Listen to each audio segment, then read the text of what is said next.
Okay, everyone. Welcome to Concordia University's Forest Space. Thank you for joining us for today's event, Reimagining Campus Cuisine, bringing radical ideas with practical solutions, bridging radical ideas with practical solutions. Now, to help situate you, we are streaming to YouTube and we are live from Forest Space, and we are located here on unceded Indigenous lands in Tiohtià:ke, Montreal. For Space, we work with our university community to help mobilize knowledge. We co-create daily activities that examine research questions and projects, things in development across the university. We're running today's event as a live stream Zoom meeting. So we welcome any comments or questions there via raised hand or via the chat. And those of you in the space during the Q&A, if you could just raise your hand, we'll bring a microphone over to you so that everyone can hear. With that, it's my pleasure to hand it over to the Executive Director of the Concordia Food Coalition, Shyla Wolf. Shyla, it's great to have you. Hi, thanks Doug, and thanks to the Fourth Space team for making this such a well-oiled event and for hosting it with us. And welcome everyone to Reimagining Campus Cuisine. We're really glad to have you. But you know, it is a poignant moment that we're gathering today between the National Day for Truth and Reconciliation and the upcoming Indigenous Peoples Day, which is actually coinciding with what Canada historically refers to as Thanksgiving Day,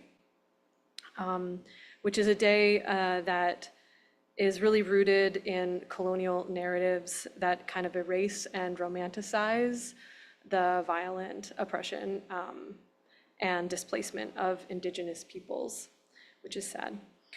So today, as we talk about institutional food systems and sustainability, I hope we can continue to recognize and keep front of mind that these systems can actually continue to perpetuate the harm and dispossession and extractive practices of these sacred lands.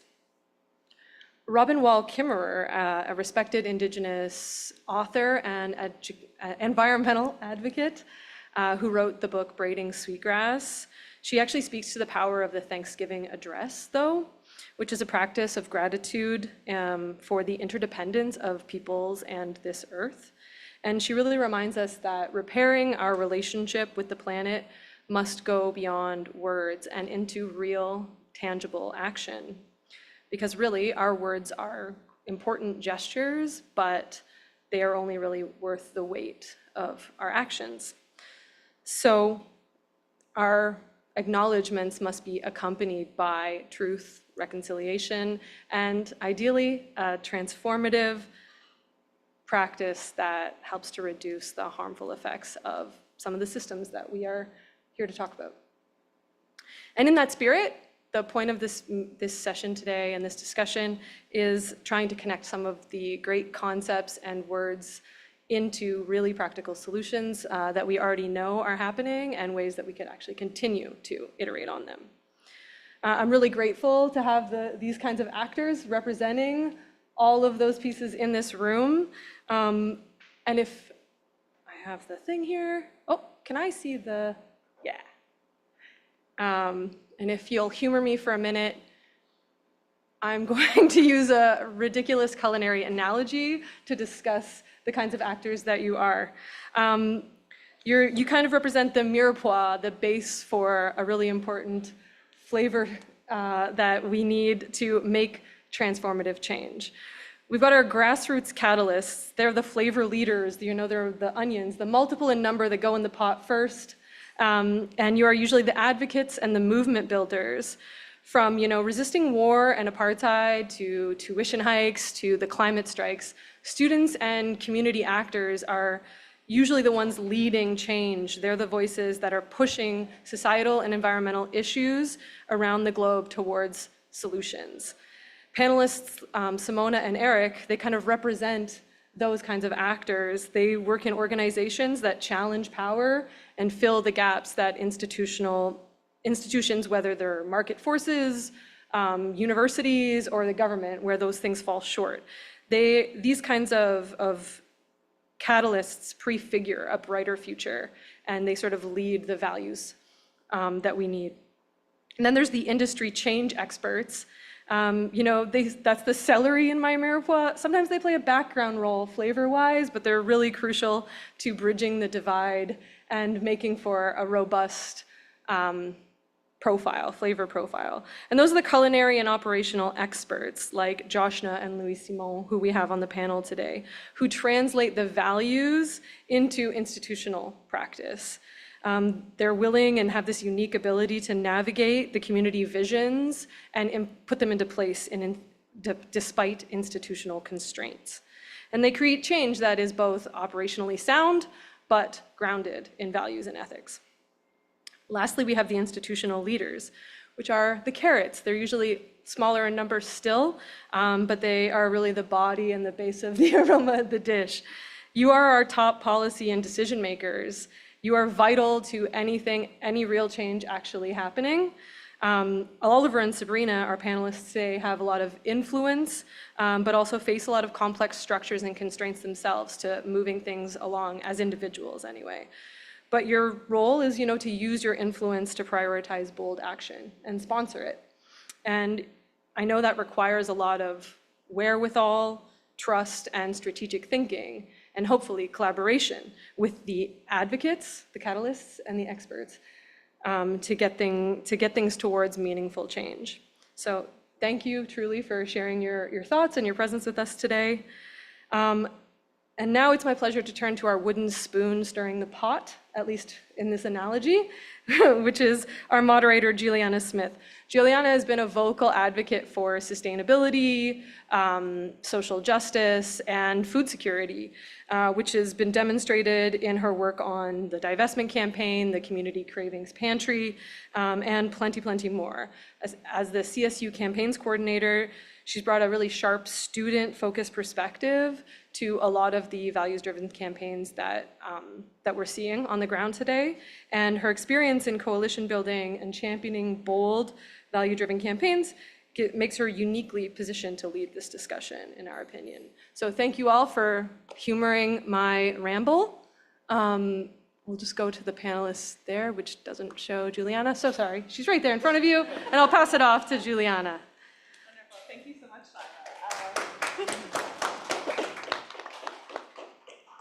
I don't think I've ever been compared to a spoon before, but I do like the analogy, so I'm going to use that moving forward. I think Shyla did a great introduction into introducing kind of the roles that our various panelists hold within their various institutions. And so I'll take some time just to introduce our panelists. So starting from my right here, we have Louis-Simon Larrivée, who is the Executive Director of Projet Sol, which is a social enterprise that delivers socially responsible catering services while fostering workforce reintegration. He's led sustainable food initiatives in educational institutions, including the Solgourmand project at Collège Lionel-Groulx. So welcome, Louis-Simon. Next up, we have Sabrina Lavoie, who is the Executive Director of Budget, Planning, and Business Development in the Office of the VP Services and Sustainability right here at Concordia. With over 20 years of experience in higher education management, she's led strategic initiatives to optimize institutional planning and sustainability efforts. So welcome, Sabrina. Thank you for joining us. Next up, we have Oliver de Volpe, who is a key figure in Concordia's efforts to overhaul its food services to be more sustainable and community focused. Oliver is going to discuss practical challenges and strategies that are involved in implementing these changes within a large educational institution. So, welcome. Next up, we have Erik Chevrier. So Erik is a professor and postdoctorate fellow with the Social Justice Center. His research focuses on community and institutional food systems transitions using a food sovereignty approach. So welcome, Erik. And then online, we have two panelists joining us. Simona, I can see you, so I'll go with you first. So we have Simona Babra, who is a member of the People's Potato Collective, which is a worker-run anti-capitalist soup kitchen providing free meals and food baskets to the Concordia community. Simona is an advocate and on-the-ground actor in the alternative food systems on campus. So welcome, Simona. And then last but certainly not least, we have Joshna Maharaj, who is also joining us online. So Joshna is a renowned chef and food activist known for her groundbreaking work in transforming university dining services to embrace local, sustainable, and ethical food practices. Her approach integrates community engagement and innovative culinary solutions to foster system change. So welcome. So without further ado, we have a number of discussions that we want to have today with all of our lovely panelists. So I want to kick things off with a discussion around ethical sourcing, because I think with increasing awareness around social and environmental impacts of our food systems, the concept of ethical sourcing has become a key consideration for many institutions. Ethical sourcing not only addresses the sustainability of the food production, but also concerns itself with fair labor practices, environmental responsibility, animal welfare, and also the treatment of suppliers throughout the supply chain. What I've observed in my time navigating university ecosystems is sometimes students, community groups, and the university administration often have various interpretations of specific definitions. So this divergence can create a disconnect, even when all parties have the best of intentions. So today I wanted to put that question on the table. In the context of ethical sourcing within food systems, how would you define this term and see it being applied to an institution like Concordia?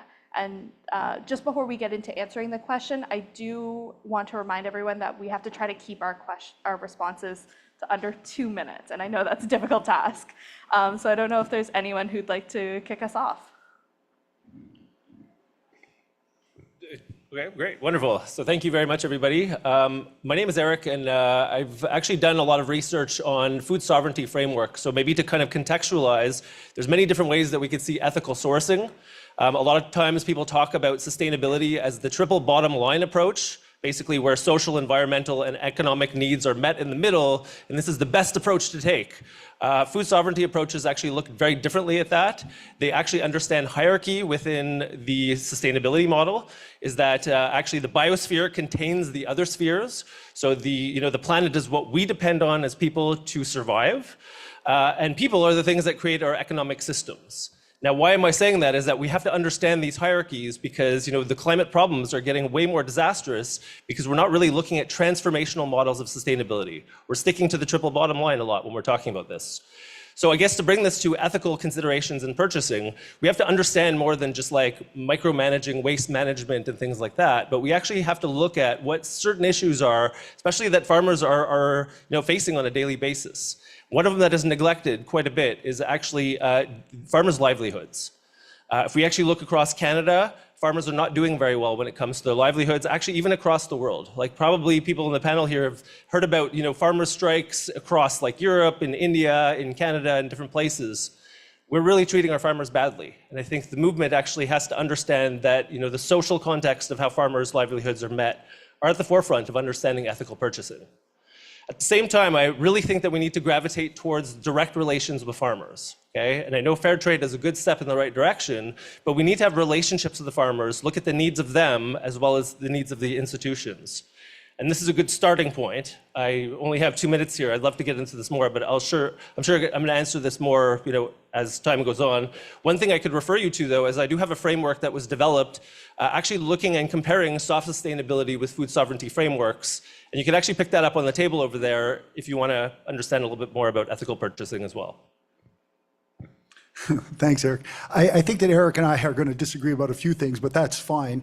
I was going to talk to you a little bit just about what we're doing that's sort of new here at Concordia, and that we're trying to move this forward. I'm by chance sitting here with the box of Camino Fair Trade chocolates just because there's a sustainability fair next door and they had a box too many. But the example that Erik gave about fair trade, big move that we've made recently at Concordia for our own fair trade coffee, Stinger's Roast, right? And you may say, well, what's different about it than anything else? We went and sourced this from a cooperative down in Colombia where it's a woman-owned part of the cooperative, part of FUDAM, Manos de Mujeres. And with that, we have this direct trade form of relationship where we're importing a certain number of pounds of beans. This is coming in and being roasted by Faro, a Quebec roaster here, right on St. Catherine Street, but being roasted in Sherbrooke, where then we're using this as the principal coffee at Concordia. This coffee initiative is more than just, again, sourcing beans. We just recently sent down 3 students to visit the cooperative in May, where they got to meet with the farmers, the women that are producing this.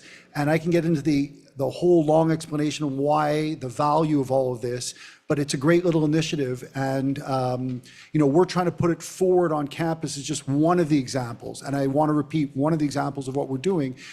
There's going to be a new cafe in the Hall building called Singer's Cafe, again, serving this coffee and trying to take some of these initiatives to a step a little bit further. So hopefully I'll get to share a little bit more with you over the next half hour. Hi, everyone.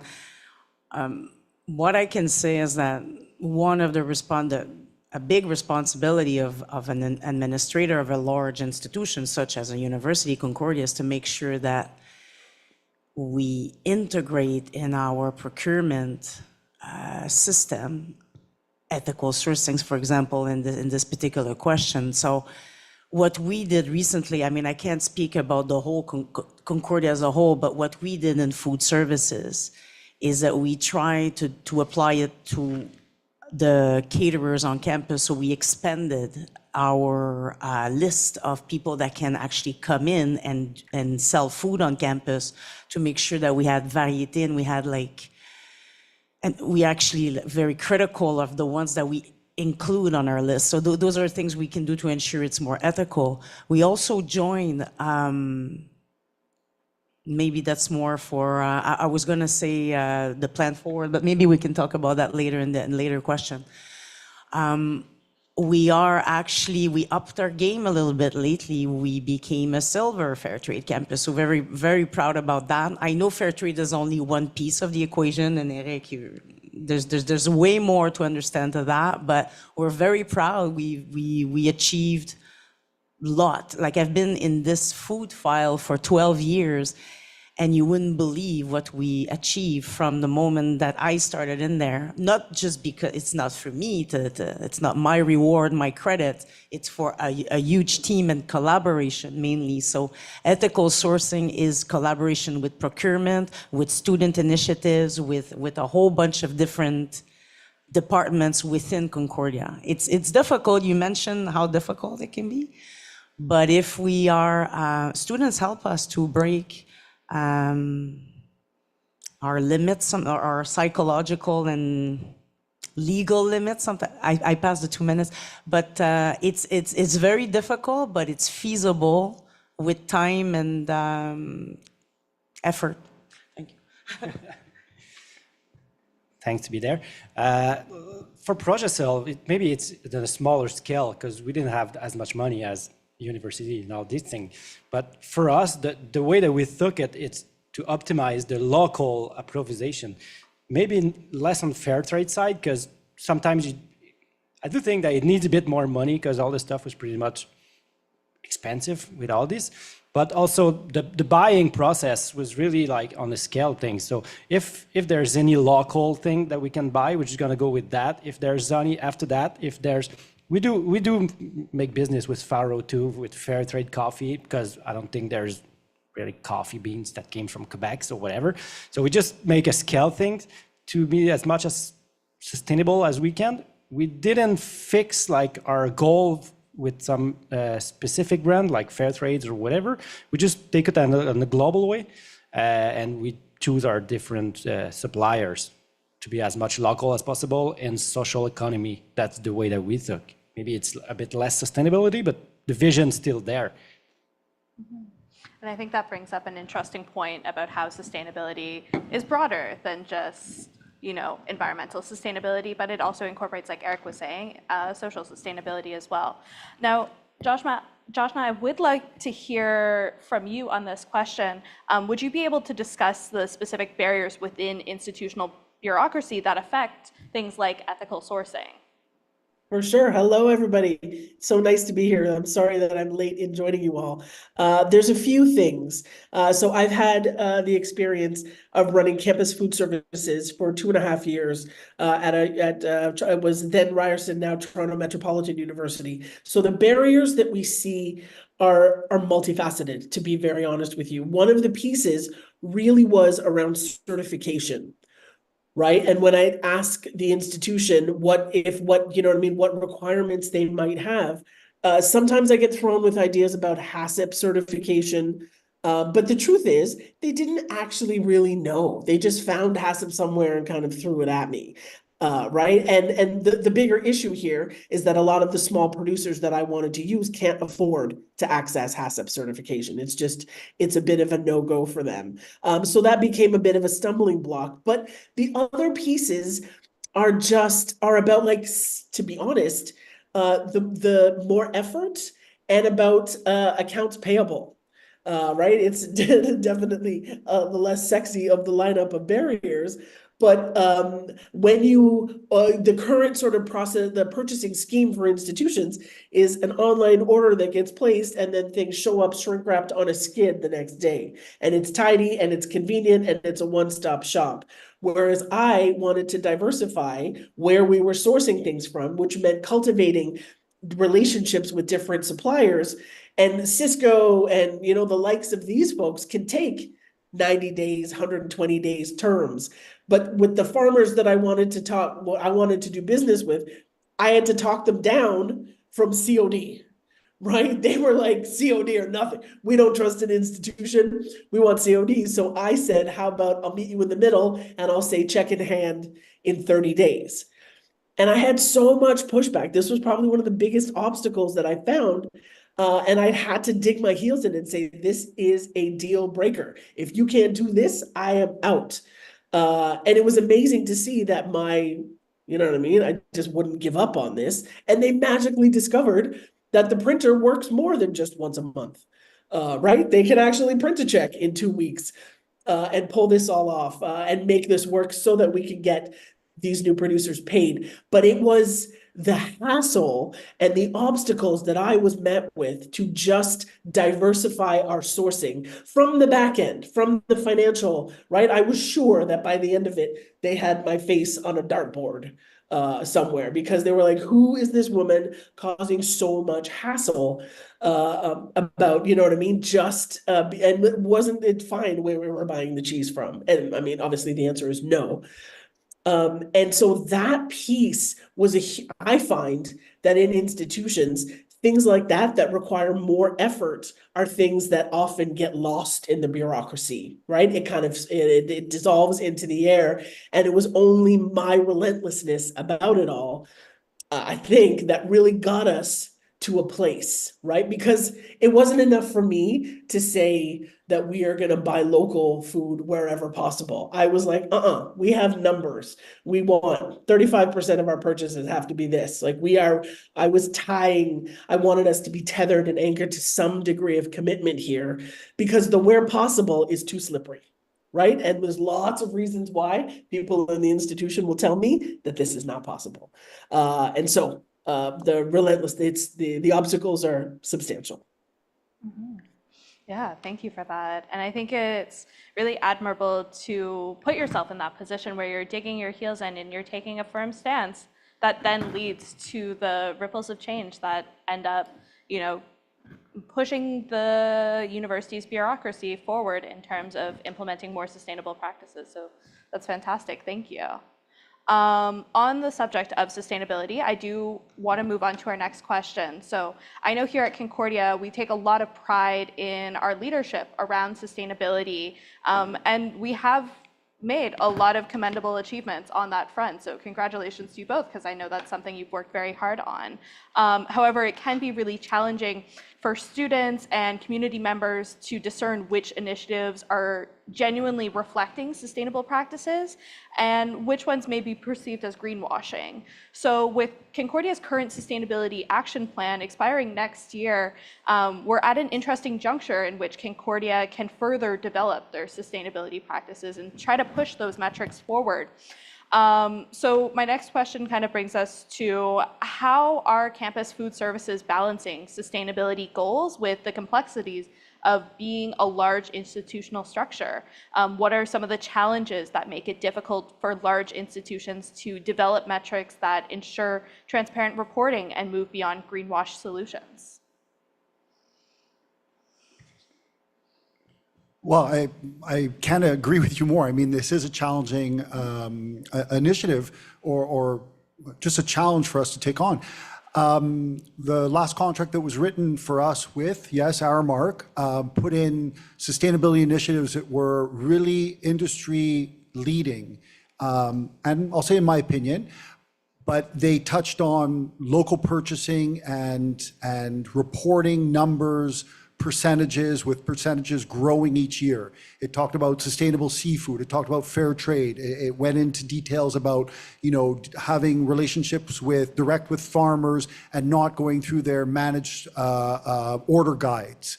So all of those things. I can talk about many of the achievements that we've had in that, but you talked about greenwashing. I think that, these third-party certifications are one way of me telling you that, we're not full of it, right? It's not that easy to get an MSC certification, but we have one, for the dining halls.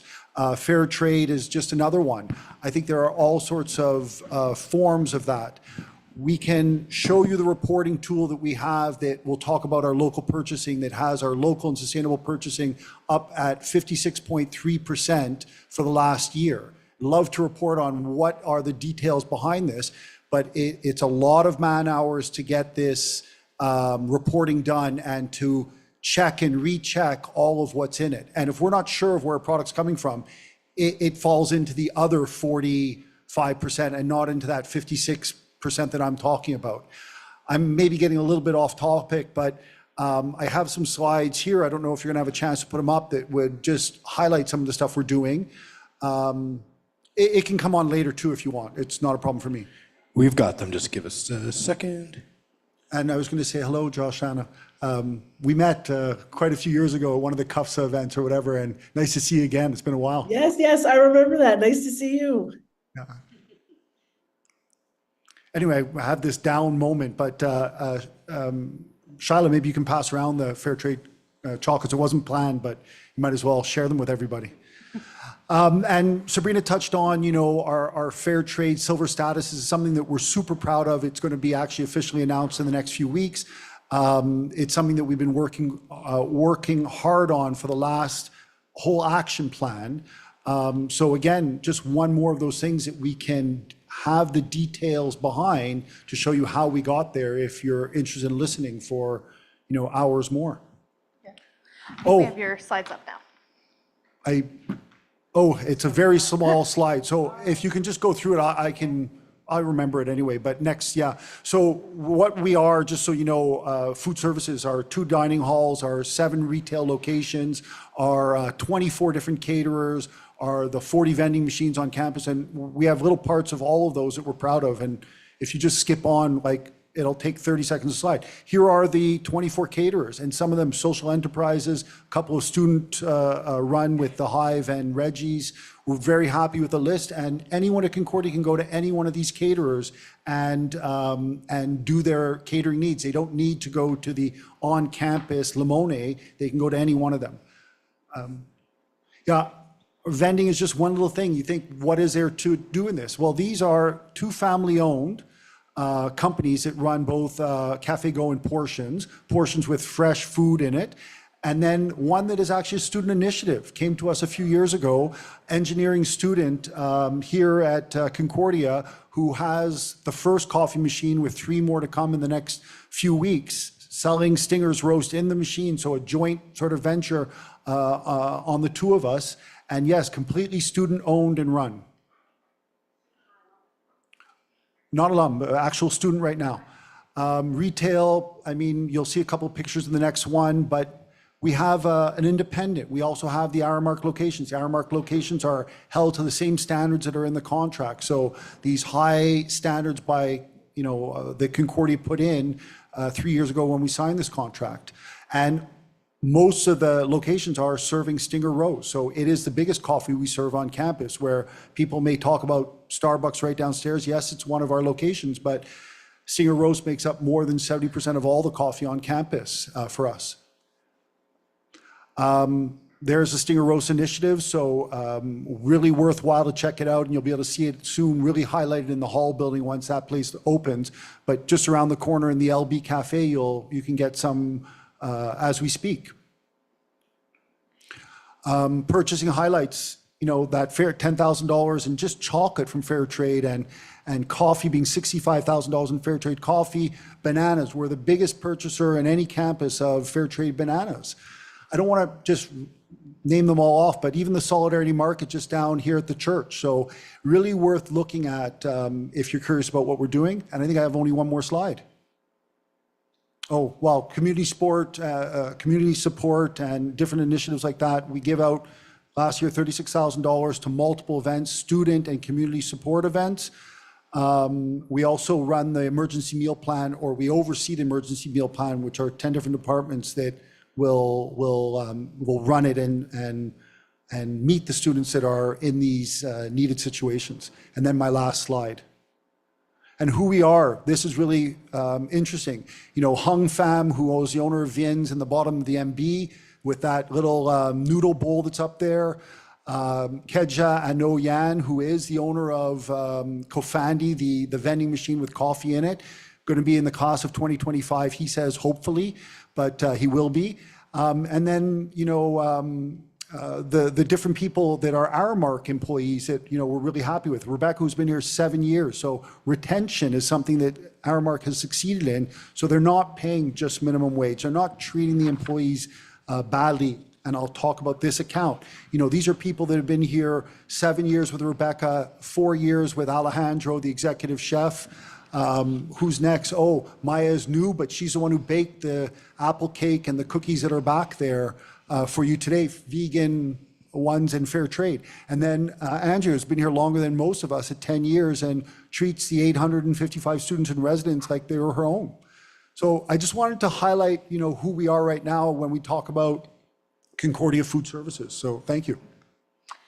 Yeah, just before we hand off the mic, I did just want to press on the question, because I know you've talked about a lot of the metrics that we're implementing, but you didn't talk so much about the specific food contractors. I know Aramark was mentioned in passing, but would you be able to elaborate on how Aramark is aligning with the institution's sustainability objectives? 3 years ago, we put out what was an industry-leading RFP with metrics for sustainability, for local purchasing, for all of these things, for just the food that they needed to serve on campus. We told Aramark, you needed to serve 3 vegetables at every meal, one of them steamed, one of them worked, one of them a root vegetable. And it's meant à titre indicatif. They can bend it a little bit, but that's what we see every day in the dining halls. And this contract was answered by 4 different companies, of which Aramark came out on top. We're very happy to be working with them and to try and keep them and push them to be a leader for sustainability across the country. Just wanted to say that, like, we drive the contract and we lead this process. For example, when we decided to join the Forward Food, we negotiated with them, but we said, this is what we want. We want to join this, and these have pretty stiff requirement. I mean, very, very high requirement comparing to what was served before. How many plant-based offering? Yeah, so I'm sorry, the plant-based offering is basically, by 2025, by December 2025, we're going to be at 1/3, 1/3, 1/3. Again, just 1/3 vegetarian, 1/3 vegan, and 1/3 animal-based protein in the dining halls and in retail. So if we're offering a sandwich, we got to be offering the alternative that's a vegan or vegetarian or both. Same with soup, same with the meal. And it goes across so many different metrics. We wrote in the contract that the animal-based products that we're purchasing need to drop from where they were at the time, 40%, down to 30% by the end of the contract. So, anyways, to move from greenwashing to the actual to proofs, like it needs to be integrated, it needs to become a science. So that was very hard at the beginning when we started the contract. As you can imagine, feeding 1,000 people per day, like it was really hard, but we did it. And then once the software is set up and the tracking is set up, then from year to year, we just got better at it. And now when we want to run reports and we're very transparent on showing exactly what it is. And yes, it can happen that our mark doesn't meet the requirement by a couple percent, let's say, and they say, yeah, because this year the vendor just cut me off. They had issues themselves. So it's an explanation. And of course, we have to understand that. So it has to be black and white in the contract, though, in order to make sure that it's happening. So that's the key. It's to really put it in writing and have the manpower, the university manpower, to verify that. You have to be super thorough, or else it may slip very well. Actually, would you mind if I pass it off to Erik? I would love to hear how a food sovereignty approach contributes to these efforts, specifically when we're talking about transparency, metrics, and greenwashing, which I think are all things that, Sabrina, you just highlighted. Yeah. Well, thank you for that. And I guess maybe to just premise, I've worked at Concordia for quite a long time. I've been teaching here for about 14 years, and I've actually done all my degrees here. So I do want to echo that Concordia has made some strides in actually improving their food services since I've been there. And, I do want to commend you for some of the efforts that are taking place. That being said, though, I do have quite a strong critique about how universities are running food services, and not just Concordia. This is actually across the board. So, universities are in a very unique position where we have, researchers, we have students that are actually learning about food. We have a lot of resources at our fingertips, like a lot of funding opportunities and all of this stuff. Universities are places that we can actually catalyze real change. We actually look at a lot of, the student movements and how they've actually catalyzed change across time. Universities are really important places. Now look, to make this as blunt as possible, climate change is extremely real and affecting us drastically at the present moment. If anyone's following what happened with this hurricane here, there's people that are underwater, got wiped away by landslides in places that shouldn't have flooded. Okay? This is a really serious endeavor. And to take this seriously means moving past the sustainability or sustainable development metrics and understandings that have been kind of put on our plate for the past 30 years or so. It means actually real transformation, and it means kind of doing away with some of our understandings of the system and adopting new understandings of how things actually have to happen. So I know this is a little bit abstract because we're talking about practicality of university food services, but there are some approaches that we could take that are actually practical solutions. One, like I said, I have studied for over 10 years how to actually adopt more transformative mechanisms in food services. So moving to food sovereignty is transformative. It is not able to be greenwashed, okay? Because it is actually a transformative movement that is actually trying to evoke social change. Looking at food sovereignty as a model, we can actually move past these kind of basic sustainability criteria. Now, yes, it's true, we do need to measure things and figure out if we're actually moving in the right direction. But what is being shown, and actually I could show you studies on this, with sustainability metrics, a lot of time we kind of stop where the metrics stop. So we say 50%, as soon as we meet 50%, we're done. Great, we've met the metric. Food sovereignty has an ideology and approach where basically we're striving towards, talking with constituencies, but meeting these thresholds of transformative sustainability. So working to have better relationships with farmers, working to have better connections with our community, bringing people into the fold and actually hearing what their concerns are, but then also really rooting this into transformative change where the environment is actually taken seriously here, and not just micromanaged so that we could actually have less waste, but really looking at what are the causes of climate change. And the causes really have to do with our political and economic systems that exist. So we actually have to understand that and start putting better food metrics to understand that these changes are possible. And this is why, sure, Concordia has about 1,000 resident students. It has a minimal impact on the global scale. But universities really need to start driving this transition. And I think this is the important thing that we need to consider here. I think it's an interesting conversation to have about the university as a place of setting a precedent that can then be replicated in other institutional settings that are much larger and would have a much broader impact as well. I really appreciated your contribution about how you were saying that students and community groups are the ones that are pushing these things forward and that are helping to set that stage for that change to happen. Louis, Simon, and Joshna, I would love to hear from you guys about what challenges you've encountered when advocating for more responsive and sustainable practices within your respective institutions. One of the things that we find out on our concession, we're not on university, we work on college, different place. But the thing is, we need to communicate to the consumer too, because we want to put as much as vegan plate as we want to put as much as vegetarian food, but the consumer just buy ham and cheese sandwiches. Like half of our sale, we have usually every day like 6 or 7 different sandwiches. Half of them are vegetarian, more than half of them are vegetarian, a lot of vegan too. But half of our selling stuff was ham and cheese or chicken Caesar sandwiches. So we really need to communicate and make sure to educate like our customers too, to buy the good stuff, to make sure that they understand everything. We just opened a new concession on another college. The only thing that people ask us is the chicken nuggets. We're like, yeah, but we don't want to sell any fryer stuff anymore. We're just like more on salad, on protein stuff, on vegetable things. Yeah, but they want to eat chicken nuggets. So we need to make sure that there's a transition. We just slowly make them. We try to educate them, which is not really like our jobs. We're food things. We are a non-profit thing, but we need to make money to make sure to put that money on our missions. But at the same time, I mean, we have that vision that we need to stay focused on it. Sustainability is really important. Local food is really important. But there's some money thing and there's consumer, like what they want to. So we just try to make the switch. It slowly begins, it works, but we need the help of the institution to.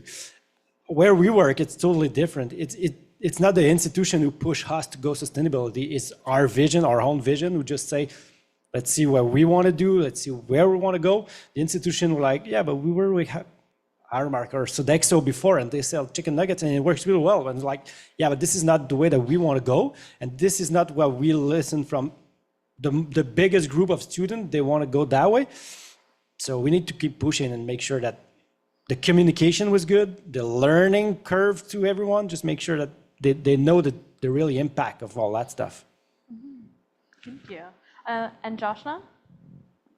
Hi, yes. Okay, one of the things that I think is really important to connect to is the understanding of what sustainability is. I feel like it is the most bandied around term and so many things kind of get swept, into it.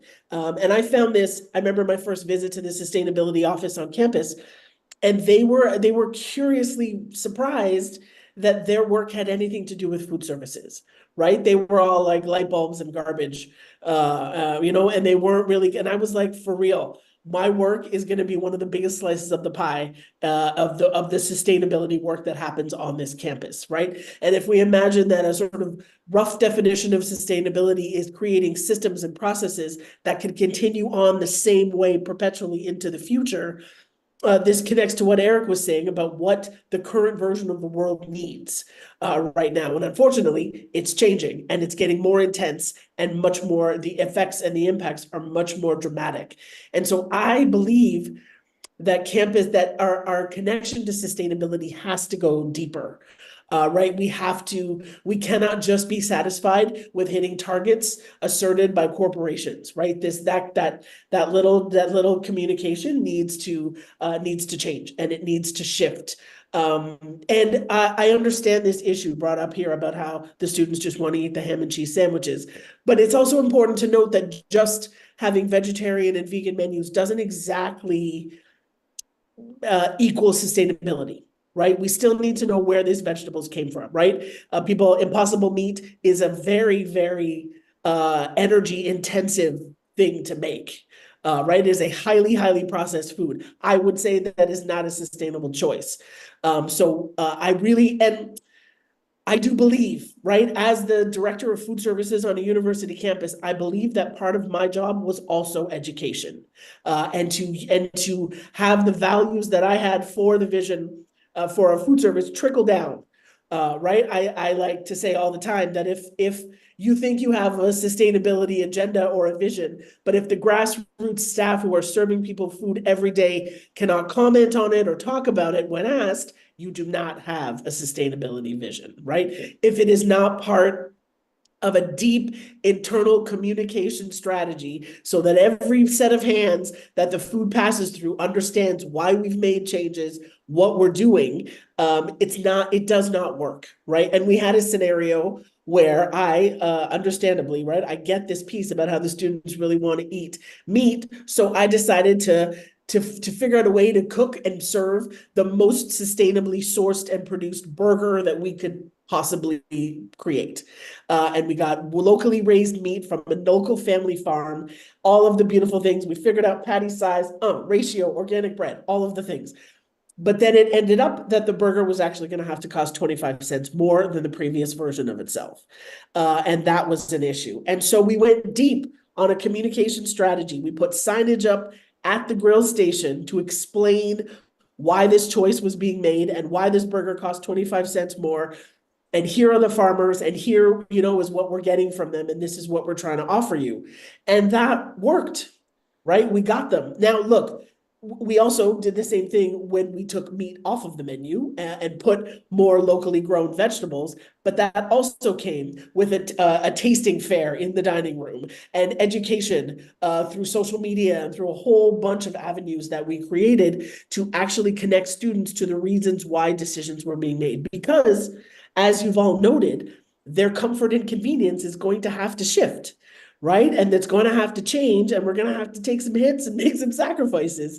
And not everybody is ready for that. And so I took it as my responsibility to walk the student population through this and to offer as much transparency as possible. Because if you don't, then it all kind of dissolves in the bureaucracy.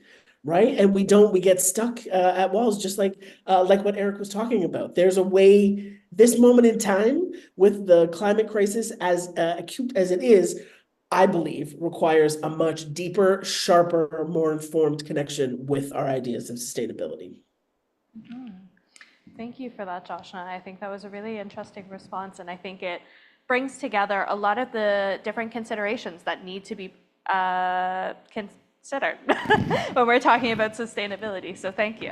Now I do want to shift gears a little bit and talk about student food insecurity. This has been an increasing issue on our campuses as the cost of living continues to rise and many students face financial challenges. Food insecurity has become a pressing issue, especially here at Concordia, with 67% of students reporting some level of food insecurity, according to a report that Concordia did last year. Traditional university food services, while providing essential meal options, might not necessarily be affordable and accessible to all students. So in response, we've seen the emergence of these amazing grassroots initiatives like the People's Potato and the High Free Lunch program that have stepped in to provide free and nutritious meals to those in need. These programs play a really critical role in supporting students who might otherwise go hungry. And this raises an important question about the university's role in addressing food insecurity on campus. So given the issue of student food insecurity at Concordia, what is the university's responsibility to combat student food insecurity and provide support to vulnerable students? Actually, maybe I'll pass it off to Simona first, just since we haven't heard from her yet. Hi, everybody. Yeah, I mean, of course, working at the People's Potato, we're working directly with people who are facing food insecurity. And some people have talked about how the People's Potato meal is like their most nutritious, reliable meal that they have every day. That's a reality for people. And I think it's important to also point out that, we are often kind of shown off by the university on our campus tours and in the university context as this like great initiative that's serving students, when it's really the students who are funding us, not the university. The university is the house that we live in, but we're funded by the students and we're serving the students directly. So I think when you consider that fact, like the university has a responsibility, a big responsibility to put more resources, to leverage the mass amount of resources that they have to actually meet students' needs. I've been thinking about this a lot throughout the different questions, and something I keep coming back to is that, you know, what Erik mentioned about the triple bottom line approach to sustainability that's kind of outdated.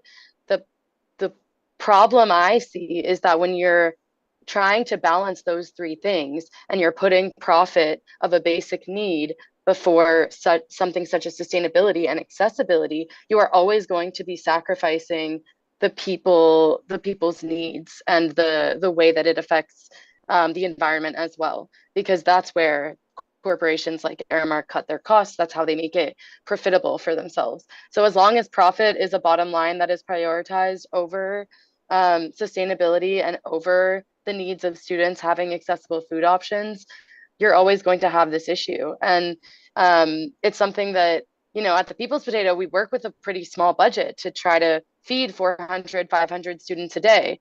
And we're working with donations that are like the waste of other corporations to make our food accessible. So I think there's a huge responsibility on any institution, and especially at a university where students are paying tuition to be there, and they need food to be able to be successful students, to leverage those resources and their position as an institution to make food more accessible to students. There's a lot more that can be done. Students have, like, the demand for more initiatives like ours is huge. We get emails all the time asking to, like, basically clone ourselves and serve the same thing in different buildings, which is obviously something we can't do, literally speaking, but like there's a clear demand for more services like ours, and the university, I think, has the resources to make those things happen if they were to direct them in that way. So yeah, I guess that's all I have to say. Yeah, thank you. Sabrina, maybe I'll pass it back to you then. We have, I can see, while you were talking, I can see three main responsibilities that an administrator have. First of all, we have our main jobs to make sure the contracts are right, are written properly, so that we remain the boss. So, for example, our goal at Concordia was never to make profit with our food contracts, it's to cost recover. And that's why we're willing to give away some premium in order to, when it costs more, in order for the provider to give organic or local or whatever. So our goal is to cost recover. So that's very important to know that. And whoever wants to make a profit will have to cut corners somewhere else. Everything has a cost. We also have as responsibility to maintain what we already do as support. People's Potato. This has become, it's an institution at Concordia. I think it's been there for 20 years. 19, I've been here 19, so, and it was always there, so at least 19.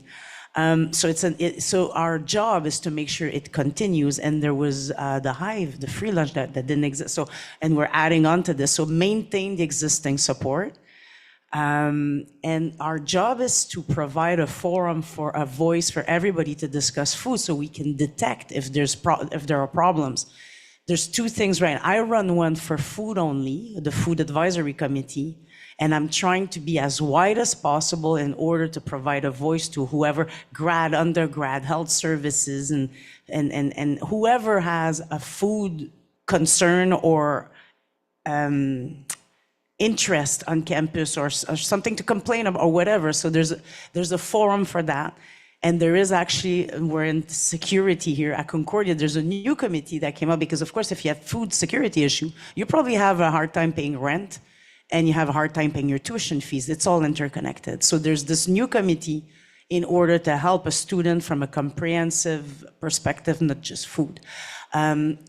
You can maybe, Oliver can talk about maybe more specific things we do in hospitality. I just wanted to talk from an institutional perspective. I didn't want to be put on the spot, but so food services has a role to play here, there's no question. And the role we play is, as I've mentioned, through, our emergency meal plans, where there are now 10 different departments with, 120 meal plans and more than that in vouchers that are handed out, where financial aid, NULA, sports and recreation, if they identify a student that is, suffering from food security or food insecurity, that they can either give them a voucher or two for a couple of days, or they can give them a meal plan that will last a couple of weeks.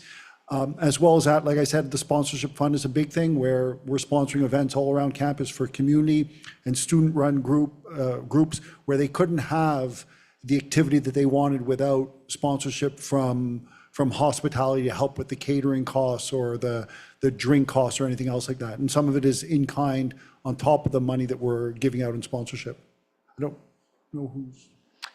Yeah, I was just gonna say, I think it's interesting the initiatives that you're bringing forward, because I think they feel very individualized and localized rather than addressing the root cause, which I know is a very difficult thing to do. I think it's interesting that you mentioned this new committee that brings in like these other components of like, yes, if you're food insecure, you're probably financially insecure in many other ways. I would love to hear maybe from Simona if you have any ideas of what you think the university could be doing more to support initiatives like yours, like the High Free Lunch. I know from my experience, I run a community pantry, and we previously used to get funding through the Sustainability Action Plan, but unfortunately that wasn't renewed. So now that's entirely being funded by the CSU as well. There are these initiatives that exist, but it seems there's a very big gap in the support that they're getting from the university. Simona, I don't know if you have anything else. Yeah, well, I do want to point out, just like you were saying, that the People's Potatoes started as from a group of student protesters protesting against, at the time, I think it was the contract with Sodexo.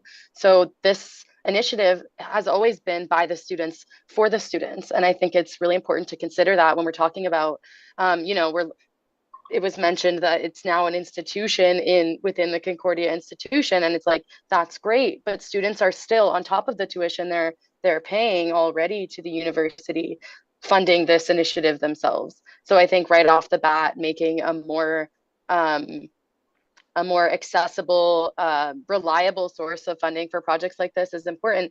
Like you mentioned, Juliana, the fact that you had funding for a community pantry that was not renewed for whatever reason, is notable, and making funding for projects like this to multiply and spread so that more accessible food options are available for students. That's a really direct way to spread accessible food options, but it has to be a reliable source of funding, and there's only so much we can ask from students themselves who are struggling in the first place, which is why these initiatives are needed.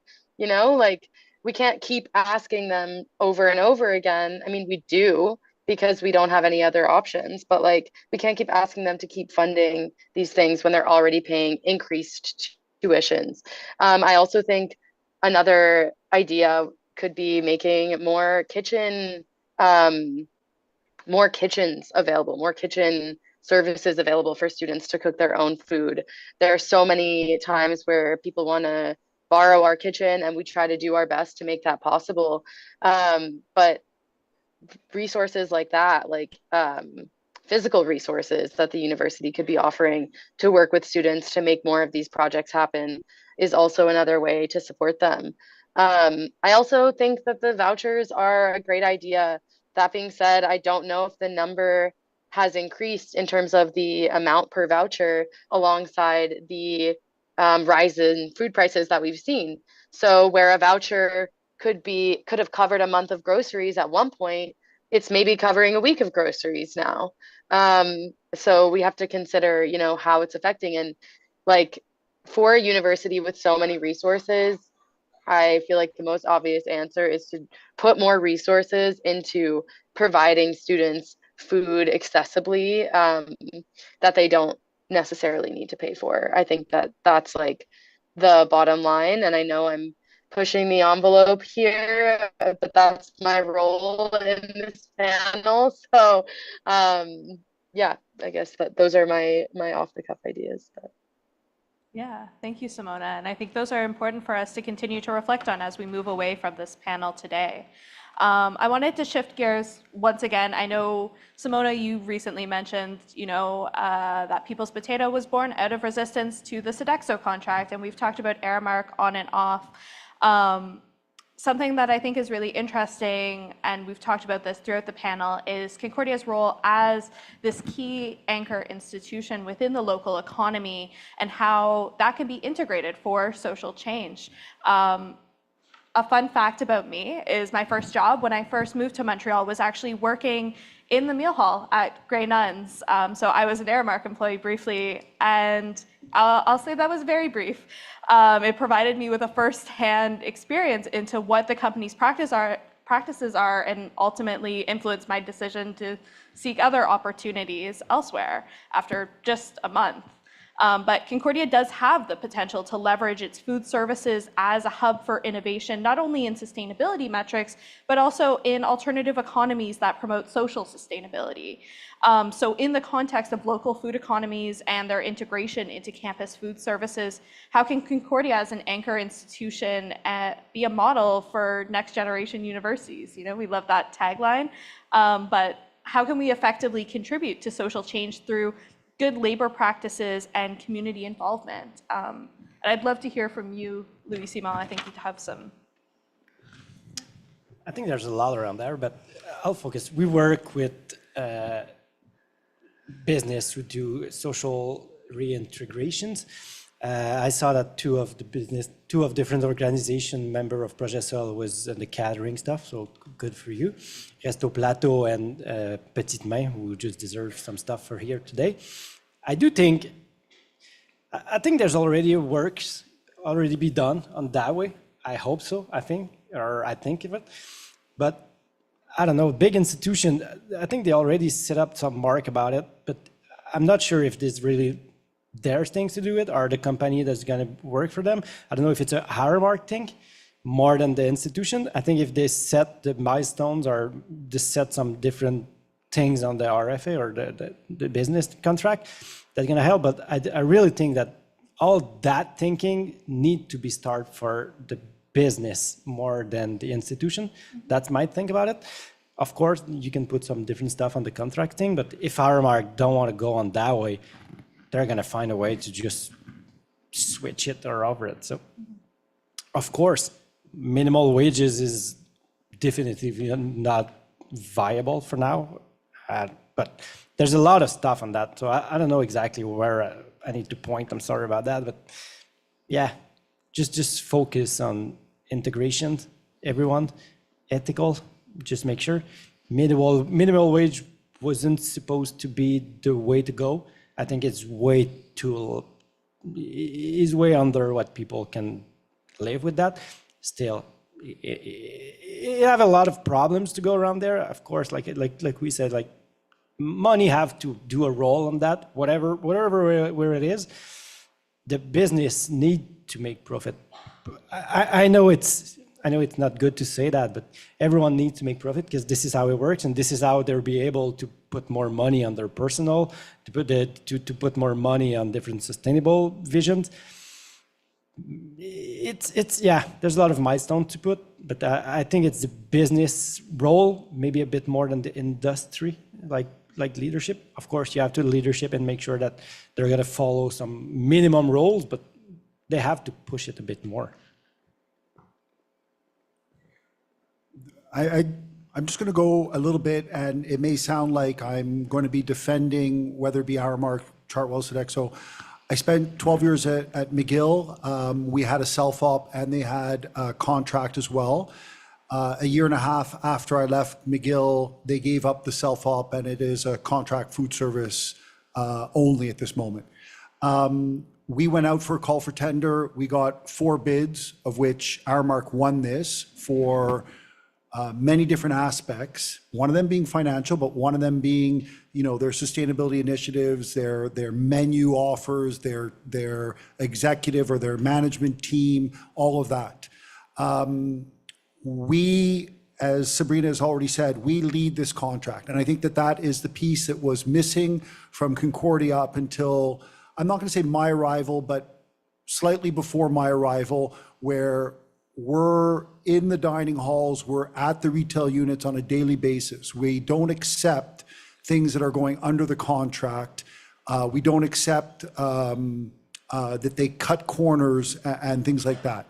We've set up a contract that they're able to make money, and as it was already stated, they're going to make money from a contract at some point, otherwise they won't be here.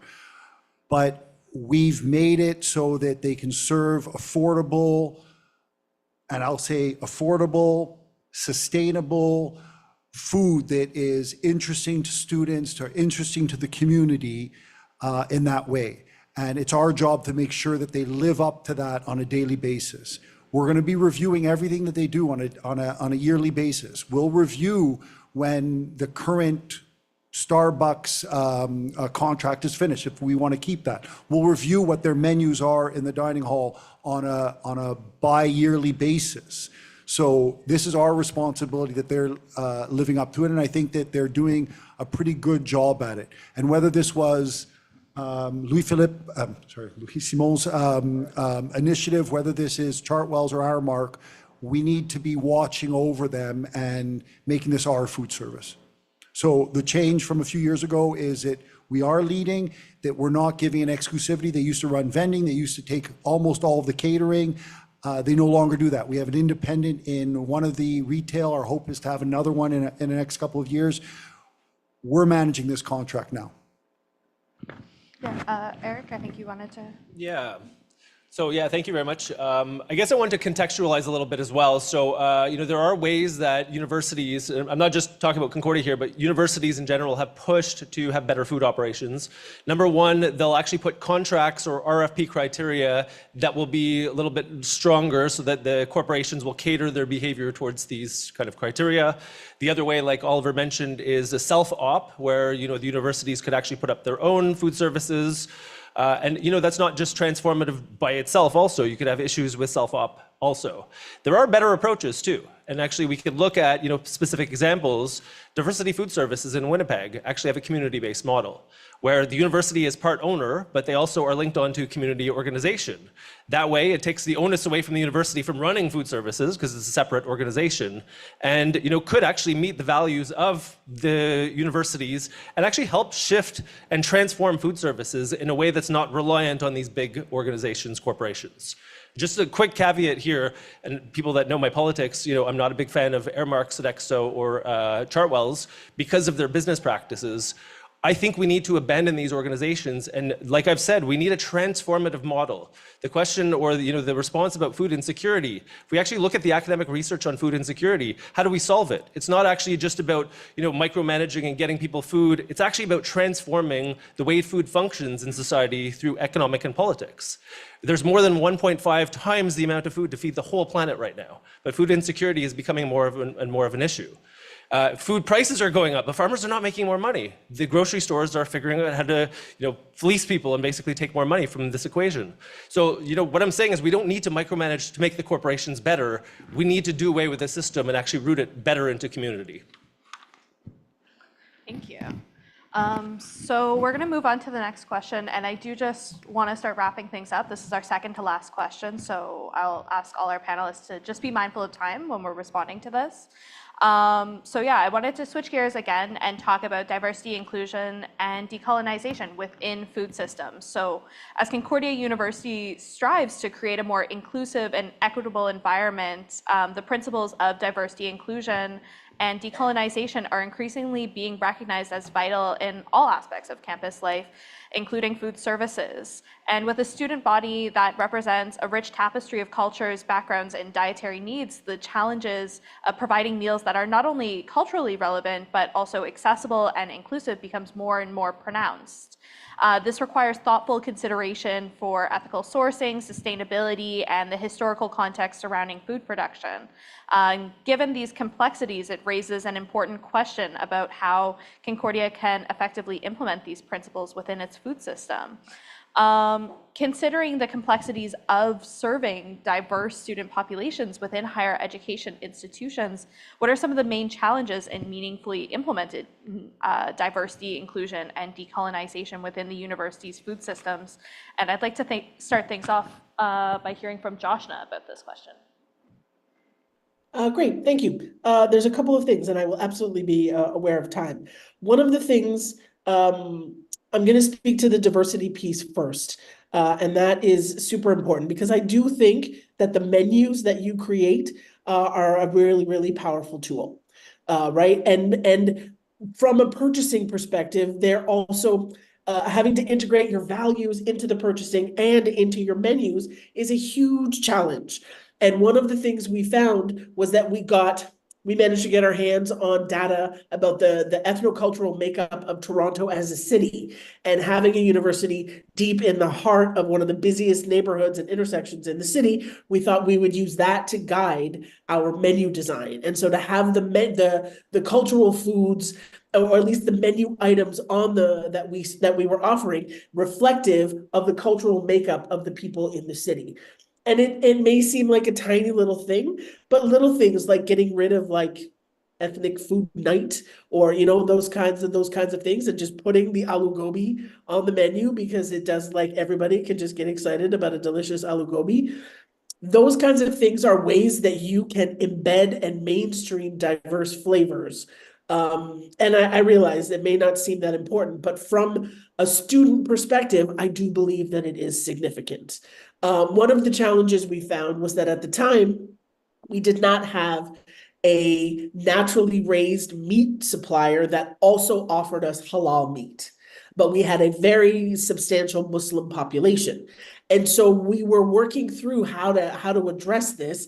And one of the things we came up with was the idea that what we would do is purchase halal chicken that was not sustainable, it was not naturally raised or sustainably produced, but that we could say that all the chicken on the campus was halal, right? And that the value of diversity and inclusion was taking a front seat here. Right? Other meats, we had, other sourcing, but it felt really important that we could say to Muslim students, all the meat that you eat across the, all the chicken anywhere, anytime on this campus will all be halal. Because it's not going to work if it's like only in the athletic center until 9 o'clock. Like, it's not how it is. But there's this constant communication between the management and the procurement team about how values get embedded into purchasing based on what is available to you and what you can build. And when we kind of move into thinking about decolonization, I think that is such a massive thing. And I don't actually believe that we really know how to do this, but I do think that the place to start is to first identify the colonization, right? And find and figure out, take a look at the operation. And it requires a painful degree of honesty on some cases to really identify where the colonization is. And because the legacy is as strong as it is in Canada, it's deep, man. It's in there, right? It's built in there. And so really, honestly, this is separate from contracts and all of it, right? The administration needs to be engaged in this to some degree to identify the pieces of the operation that are in fact evidence of colonized practices, particularly from a legacy perspective. Then you know what you can work with, and you can figure out where the change needs to be made. And there are a couple of resources. I'm happy to share some things that I found. I know Shaila and I have been talking about some resources to identify colonization. So we can easily follow up with folks later on about that. Thank you. Yeah, thank you, Joshna. I'll just speak a couple of seconds. Exactly the same feeling as Joshna on this. Ours is chicken and beef, our halal offer. Up until 6 or 8 months ago, we couldn't find chicken that was locally sourced, that was halal, so the same challenges. The decolonization, it's a funny thing to bring into food services because it works a little bit at the same time against what we're trying to do with all sorts of ethnic food, but also on local purchasing. So it's a challenge for sure for us to touch upon. But You hit it on the head, so I'm not going to take any more time. Okay. Louis Simon? No? Okay, perfect. Okay, well, thank you everyone for the thoughtful responses. So that brings me to our last question. Throughout this discussion, we've heard about the challenges and opportunities for improving campus food systems. And the Concordia Food Coalition and the CSU have proposed a nonprofit business project, the New Food Enterprise, and have expressed interest in partnering with the university to take over the food services contract in 2026. However, it seems that this initiative is being treated the same, it is being treated the same as other multinational bidders. Could you share why the administration isn't taking a more collaborative approach to this student-led project to build a truly community-driven solution?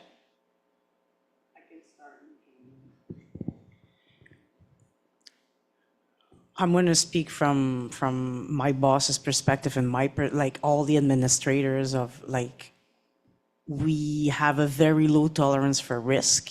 We have to make sure that whoever sends their, I'm talking from the parents' perspective too, because this is what residence life is about for this piece of, it's not just the dining halls, the food services at Concordia, but it's a big important piece, and this is where the risk is very low.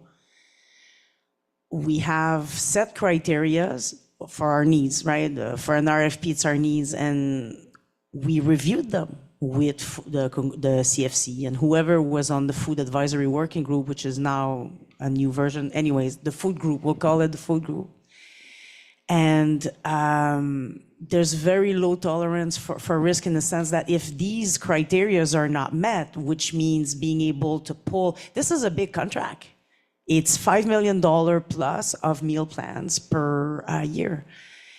So whoever is going to come on site to do it, self-up, diversity, whoever collaborative, on dit un consortium dans la RFP. We opened it up as much as the institution was willing to take the risk. We're totally open for anybody to bid on this RFP, but the needs have to be met. So I don't want to get into the detail of the RFP today, but they've been shared with the whole group, including CFC and whoever, like any student groups on campus. And really, if this is not met, we're not willing to go there because it can't go wrong. We can't not have the cafeteria to work properly to feed the people. So we can talk about it again, but the criteria are set in such a way that we have to fulfill the mandate of whoever's coming in to study and live in residence. So I can speak for this piece if you want. Anyways, it's a reality of the institution. We can't get that one wrong. Like, it has to work well, and whoever will be able to demonstrate that they can, in another format that is not a corporation, it could be a not-for-profit or whatever, it would be looked at, and they have the chance to bid on it. But this is where we are willing to go. Yeah. Wonderful. So look, and this is nothing on a personal level because I know that you two are trying your best here, but I think that to reflect upon this is really important. So the university, and not just Concordia, this is universities or other public institutions, the risk aversion will prevent us from actually having transformative change. And I think this is a huge problem that needs to be discussed because, you know, you're hearing from like banks and people with like lots of money saying very similar things. And it's a huge barrier for, you know, the extent of actually saving us from climate change and all of these big bad things that are coming because of the way we're affecting the world here. So, you know, we do need like bold approaches from universities. And I know it's not you technically making the decisions here, but I think we need to start pushing administrators to make decisions that are going to be reflective of like how we want to bring up our kids later on in the world and make sure that, you know, the biosphere will survive past just us altogether. And what does that mean altogether? I'm not sure. It means hopefully that we could actually still carry out this conversation and talk about how maybe we could work together to try to, you know, figure out these big bad problems that are existing here.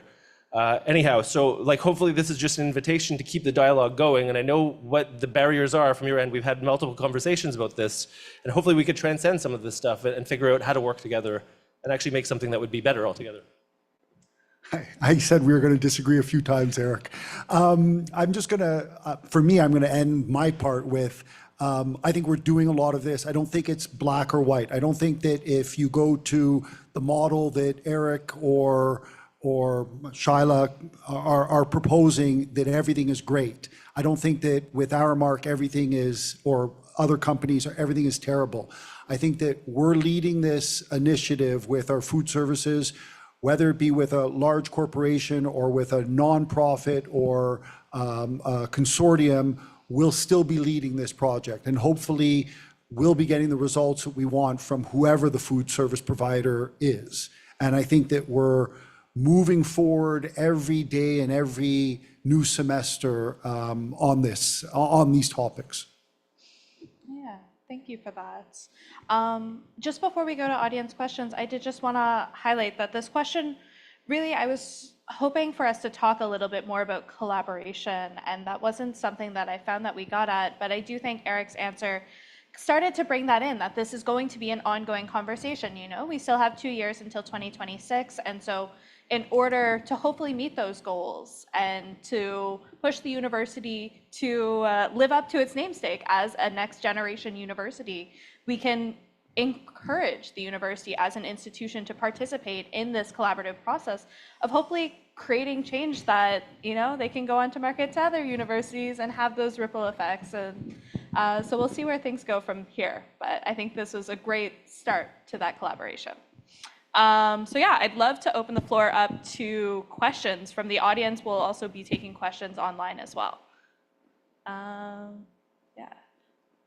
Great. So for those of you here in the space, just raise your hand and we'll get a mic to you. Those of you online, feel free to use the raise hand function, or you can type your question out in the chat and we'll read it out loud. Thanks. Hi, first of all, thank you so much for being here. It's awesome to hear so many different perspectives about food on campus. I do have 2 questions, but I'm trying to get through them quickly. So my first question is for Ms. Lavoie and Mr. De Volpe. I know you had mentioned that you're trying to be very thorough with Aramark sustainability metrics, and you mentioned the Food Advisory Working Group.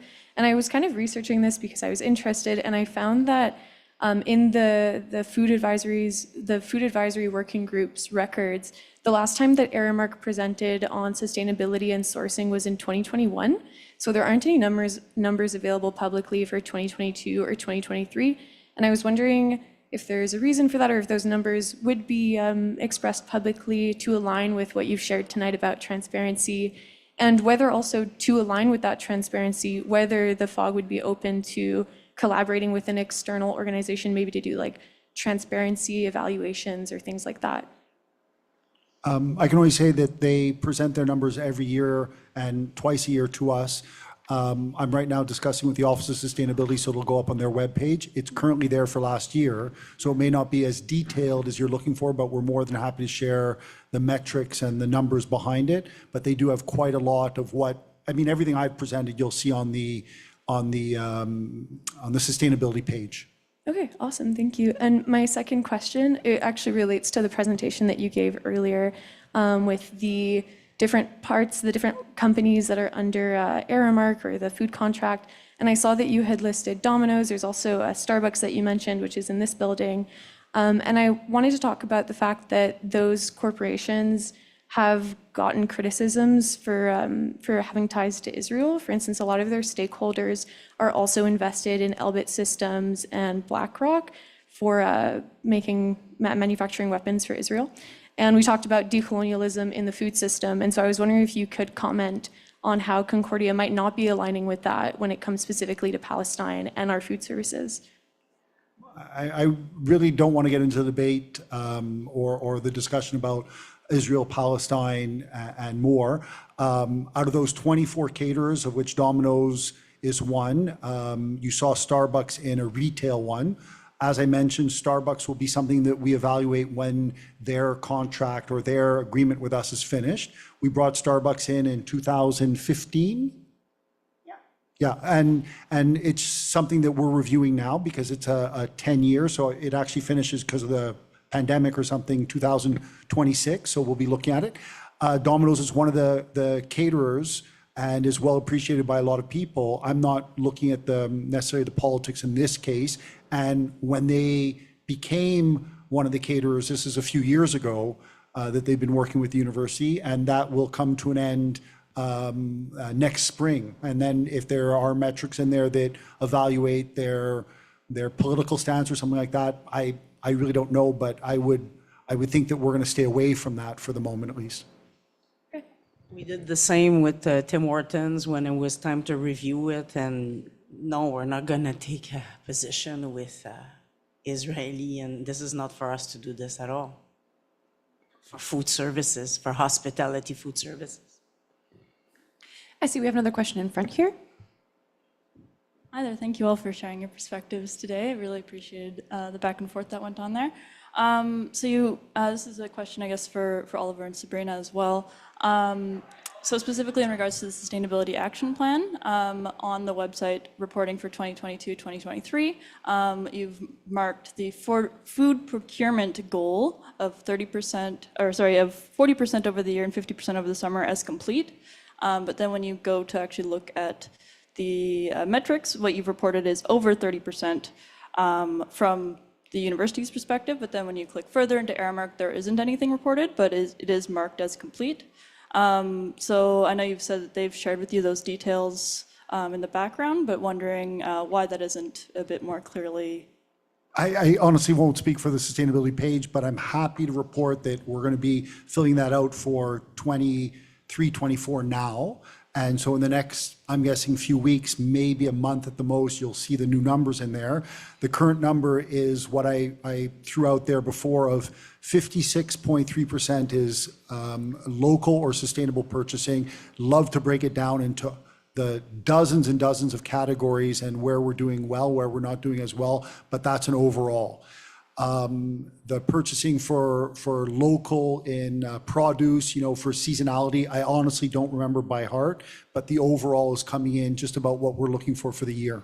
Awesome, love to hear that. And you also spoke, Oliver, sorry, if you wanted to respond to that, Sabrina. No, I was just gonna say we have the backup for all our numbers and we're totally transparent. And like I said earlier, it happens sometimes we're a couple % down what we're supposed to achieve, but there's like reasons in the market that we just couldn't get the chicken, the whatever. So we have the backup. Awesome, great to hear. And this is more of a general question. So Oliver, you spoke about your direct trade within your fair trade agreement with women-led co-ops in Colombia for your coffee supplies. And I'm wondering about other kind of direct trade agreements that you have with farmers. I see you have listed a lot of local producers. And wondering what the biggest obstacles are with working with farmers directly, and any of your plans on expanding that. I think that Louis could answer this one just as well as I can. I worked as an executive chef at McGill for many years before becoming their sort of food director. And the challenges are just this. It's farmers are working a little bit on their own schedule. I can't be getting 30 trucks to deliver the same thing that would be coming through one produce distributor's truck. So we took a different approach than a lot of people, where we looked to list the products from all these partners that we were getting, Du Breton Farms and the mushroom producer Champion and like that, and made sure that they were in our regular distribution so that we limited the number of trucks coming. We still had dozens of trucks every day coming to deliver food because some of these agreements, like St. Vitor's, was coming through St. Vitor Bagel. But the idea of putting a product available, and I'll go back to talk about Du Breton because it was one of our achievements, is we got that product listed at GFS. And the great thing about that is suddenly everything that they had available became available to thousands of clients. So we actually helped this supplier in their process of getting themselves listed and growing or being available. And that is the approach that we're using, where we don't want to have 30 trucks show up at the dining hall on a daily basis, but the Solidarity Market from just down here delivers once a week on Thursday. I can think of a bunch of others that are individual like that. Bagel delivery comes, on their own, and so on. I do think exactly as Oliver says, we already have tried to spoke with different farmers, and it's pretty much the same problems. we want to work on our way because we have some specific needs. I can order carrots from a farmer, but I cannot order like 20 trucks of carrots. And this is how they works. The example with the Breton and GFS was exactly the way that we work too. We just try to focus on our supplier and says, is that possible to just go and see and work with that farms or works with these products and work with that different suppliers? This is exactly the way that we work too, because directly with the farmers, if you go with a really small farmers, now you can have a little talk, but now you just turn where Joshna just speak at the beginning, they need to have the money before sending it. And sometimes you need to pay before the season totally, like you pay in spring to be able to have some food on the autumn, because this is how they work. They need the money to work on it. But work with the supplier. It's way easier. It's the way that you can open a little door at least, and then you just put this is how we works. One good piece of news is the CBIM. It's a Montreal organization for distribution on the island or food on the island. They're coming out with sort of a local new distributor that will be going to all of these small Montreal producers, whether they're doing burritos or they're doing Jerusalem artichokes. They'll all be going through the same distribution hub. And then even though it's not order today, get it tomorrow, it'll be order today and get it on Wednesday. It'll be a new channel for us to be able to increase our local purchasing for sure. CBIM, I'd have to get you what the acronym is for. It's a French, but it's... It's CIBM, it's Conseil, I don't remember, I'm sorry about that. I tried to jump on it, but Ile de Montréal, yeah, it's something like this. It's that's what I was thinking. It's CIBM, it's quite easy to find it. Perfect. As much as I would love to take more questions, do we want to take one last question? Okay, yeah, one last question. If that's okay. Ooh. Yeah, so, thank you. Yeah, of course, although I'd love to hear from everybody for a half an hour longer, this one's going to go to Oliver and Sabrina as well. You mentioned, there's like the need to mitigate risk, and I feel like a lot of the ways you actually do that, the risks of quality and sustainability you do through employing multiple people, new positions, not so new anymore, but positions like the manager of food services and the sustainability coordinator. So you've demonstrated that there is methods and solutions to mitigating risk in the ways that are familiar to the institution. But I believe if we collaborate, we could have alternative ways of mitigating risk, because we have proof of concept with projects like Projet Sol and Diversity Food Services, nonprofits that were essentially built through a consortium, and it's not illegal for the university to be a joint owner in a venture like that.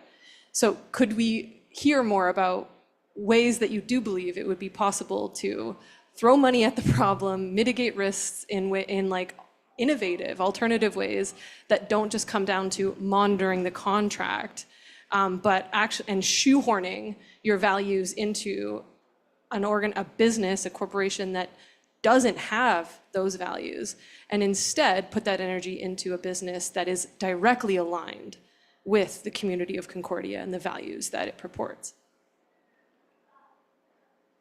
I heard you say throw money at the problem. In a way, you kind of already do throw money at the problem, right? L'université a fini en déficit de 79 millions l'année passée, and it was only year one of the 4 year of tuition increase. Just saying. So we don't really have any money to throw there,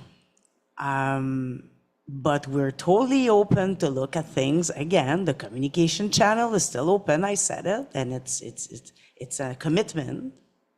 It's a public commitment. I've been running this and we're going to continue it. We're actually going to invite soon for the next committee. If you guys believe there's something there, you have a chance to do your pitch when it's time to do the pitch, because we do a public tender. That's why we're transparent. When we expose our needs. We do a public tender. So anybody that fits the, so there's a way, if there is a partnership that's viable and that's able to crank a $5 million contract, there's a way to demonstrate that, and there's a time for that. So we're not closed. I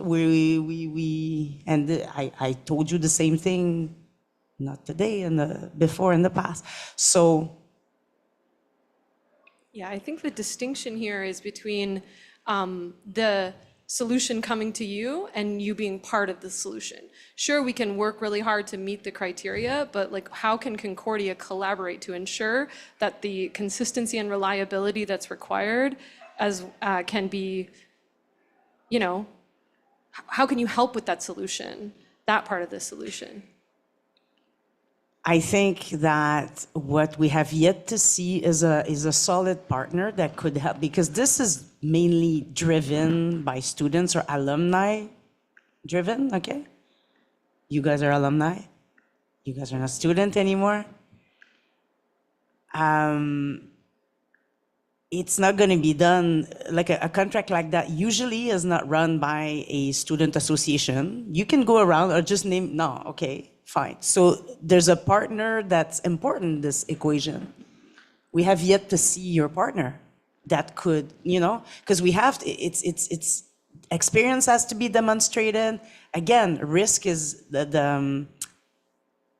we're very risk averse. So a solid partner in this equation will really spark something into the analysis of this new business model.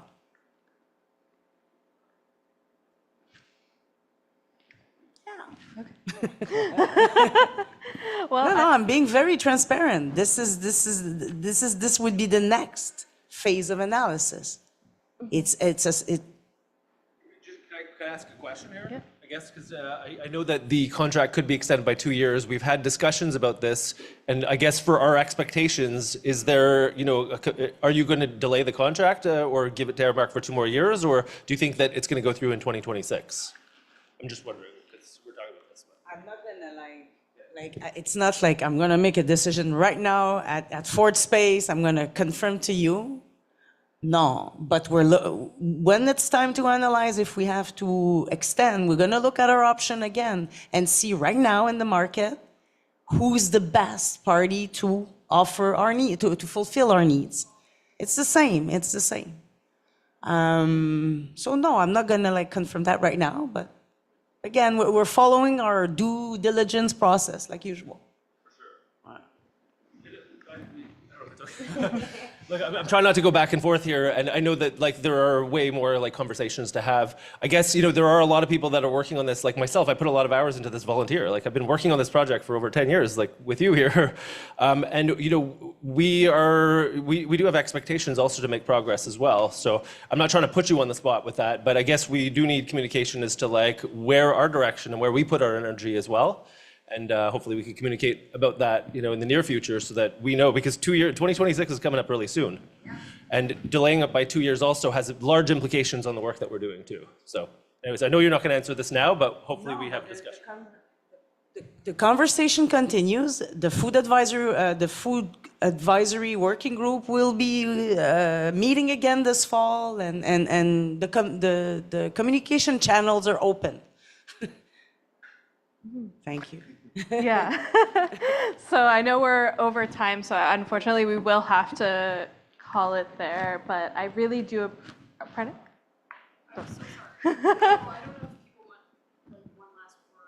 Yeah, maybe we'll put the question out there. Does anyone have any last reflections that they want to share about the conversation that we had today? I know we covered a lot of different topics. But yeah, maybe I'll pass it to our colleagues online first.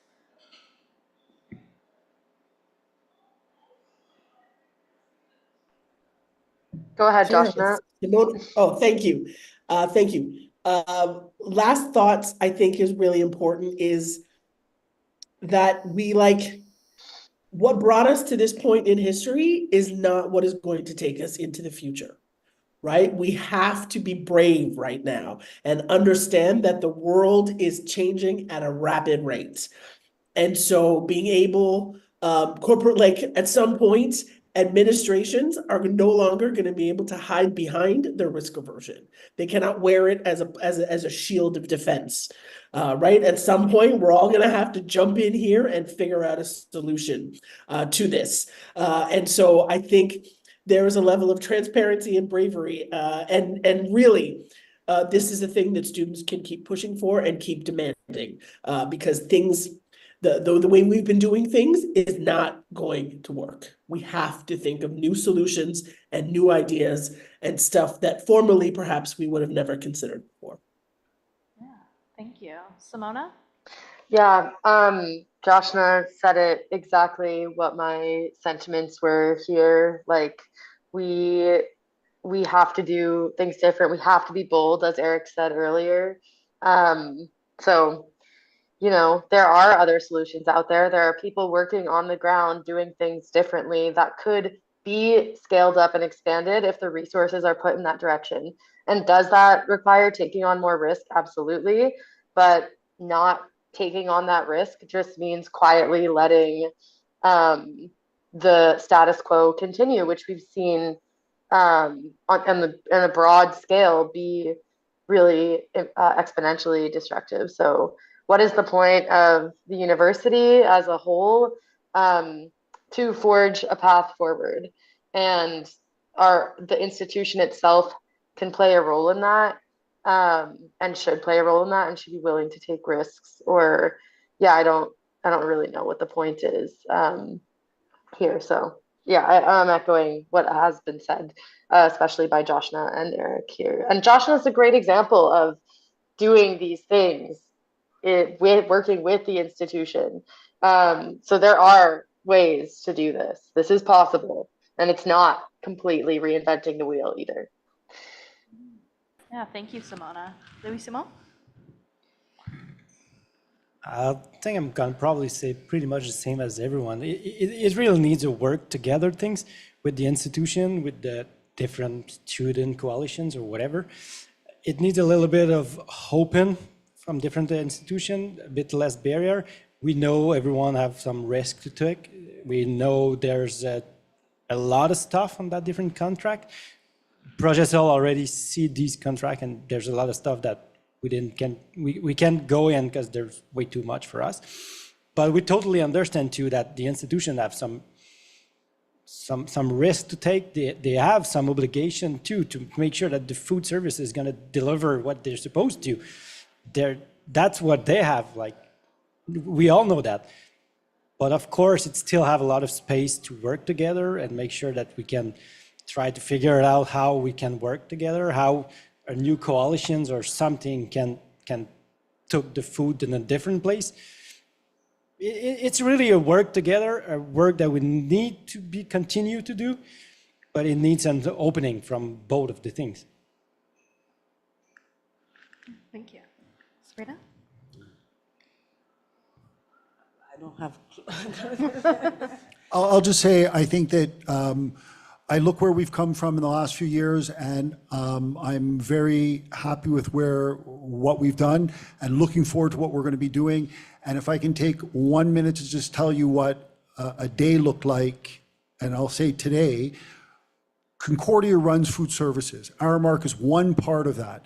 Those vendors, those vending machine vendors, the caterers, these are all parts of it.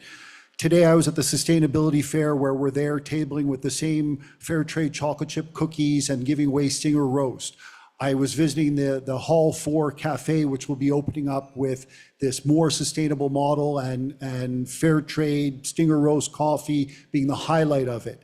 I look out and you have the market today, and I see Caleb out there, and I'm sorry, we provide a little space for him. It's just a little thing in our fridges. On a daily basis, we're looking at this. It's Climate Awareness Week in the dining hall, so they're eating less carbon-rich food all this week. And they're going to have tabling from Forward Food there, I believe, tomorrow. So people from the Humane Society talking about eating less meat. I think we've come a long way. I think we got a great platform and space to better what we're even doing over the next couple of years.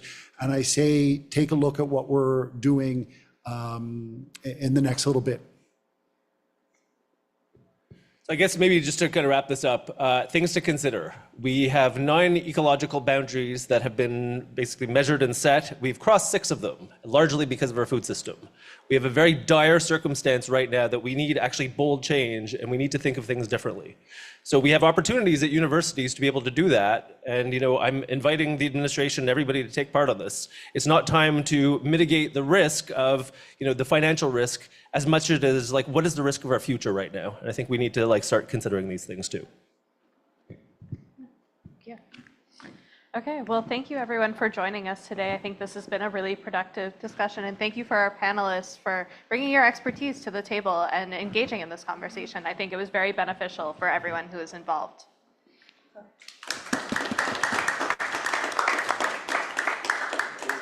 Thank you, Juliana. Thank you, everyone, for joining us today. Thanks for coming in to Force for this. And those of you joining us online, we'll be closing up the Zoom and the live stream now. Just a reminder, this conversation remains available on our YouTube channel if you'd like to revisit it, share it, etc. Don't forget to stick around. We have the farmers market here this afternoon, and I'll see you again soon. Bye.